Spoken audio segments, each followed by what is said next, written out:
মতো প্রভু গো এত সুন্দর তেলাওয়াত জিন্দেগিতে কোনোদিন শুনিনি। আল্লাহ বলবেন থামো, এর চাইতে মধুর তেলাওয়াত শুনবে কি? আল্লাহ এর চাইতে আরো মধুর কণ্ঠস্বর আছে কি? হ্যাঁ, অগ বিশ্ব নবী, অগ প্রধান অতিথি, আমি আল্লাহ আপনার কাছে কোরআন নাজিল করেছিলাম, সেখান থেকে আপনি সূরা ইয়াসিন তেলাওয়াত করুন। আল্লাহ নবী শুরু করবেন, ইয়াসিন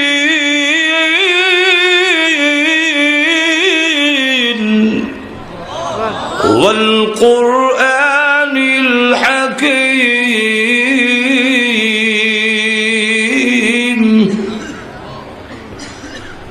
জান্নাতীরা তাকায় দেখবে দাউদ আলাইহিস সালামের কণ্ঠস্বর থেকে বিশ্ব নবীর কণ্ঠস্বর আরো 1000 গুণ বেশি সুন্দর শোনা যায়।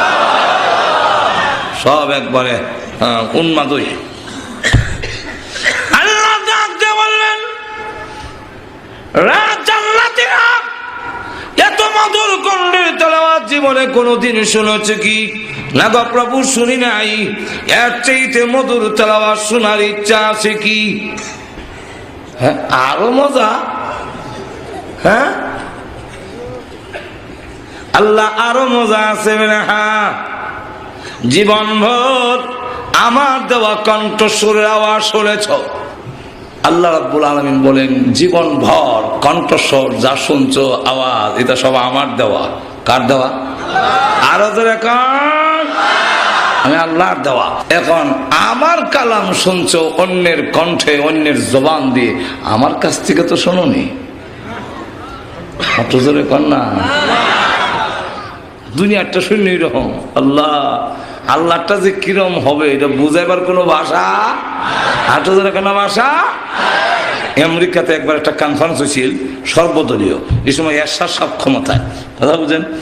তখন সর্বদলীয় সব দল থেকে একজন হুজুর দাওয়াত দিছে, 10 মিনিট বা আধা ঘন্টা টাইম।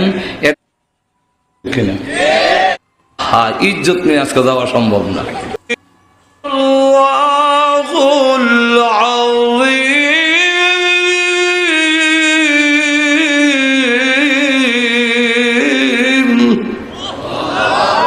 সকলে কয় মনে হয় 10-20 মিনিট গেছে, চাই দেখে না কয়েক ঘন্টা তেলাওয়াত চলছে, খবর না। উনি স্টেজ থেকে নেমে যাবে, শত শত খ্রিস্টান যুবকেরা দেখা গেছে, ও কালে আব্দুল বাসির কোথায় যান? আর যায় না। আরো পড়েন, আমাদের দিল চেঞ্জ হয়ে গেছে। একদল 2 লাখ ওই কনফারেন্সে 80 জন খ্রিস্টান যুবক দাঁড়ায় সঙ্গে সঙ্গে কালিমা পড়ে মুসলমান হয়ে গিয়েছে।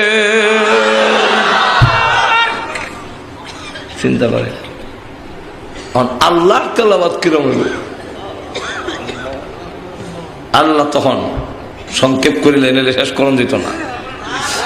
আল্লাহ তখন ডাক দিয়ে বলবে, জীবনভর আমি আল্লাহর দেওয়া কণ্ঠস্বর আমার কথাগুলো শুনেছ আব্দুল বাসিত, আব্দুল সত্তার, আব্দুল গফফারের জবানে। আমার কথাগুলো আমার জবান থেকে শুনোনি, আমার কণ্ঠে শুনো নাই। আজকে আমি আল্লাহ নিজে তেলাওয়াত করে শোনাবো। আমরা পড়ি আর রহমান, আল্লাহ ওই দিন সূরা রহমান শুরু করবেন, কিন্তু আমরা পড়ি আর রহমান। আল্লাহ একটা শব্দ বাড়াইয়া বলবেন, আনার রহমানু আল্লামাল কুরআন খালাকাল ইনসান।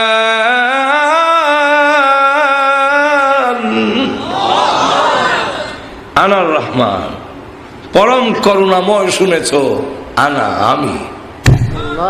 একটু জোরে কন্যা। ওই দিন তেলাওয়াত চলবে, মানুষগুলো অজ্ঞান হয়ে পড়ে যাবে। অজ্ঞান বলতে এমনি দেখা যায় লড়াচড়া নাই, কিন্তু খালি বলে প্রভু গো তেলাওয়াত করুন, আরো শোনান, আরো শোনান। আল্লাহ রাব্বুল আলামিন তেলাওয়াত করতে থাকবেন, শত শত বৎসর চলে যাবে। হুরপুরীরা স্লিপ লিখবে, টুকা লিখবে, সিরিকুট লিখতে থাকবে।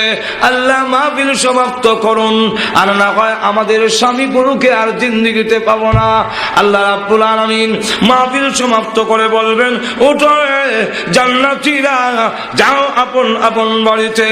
এমনি জান্নাতীরা উঠে যখন নাকি বুড়াকে সোয়া জান্নাতের ভিতরে ঢুকবে, হুরপুরীরা মাথা থেকে পা পর্যন্ত বড় চোখ দিয়া তাকায়। এমনি বলে কেন তাকাও, এইভাবে আমার দিকে তাকাও কেন? আমি না এই বাড়ির মালিক, আমাকে চিনতে গিয়ে অসুবিধা হচ্ছে নাকি?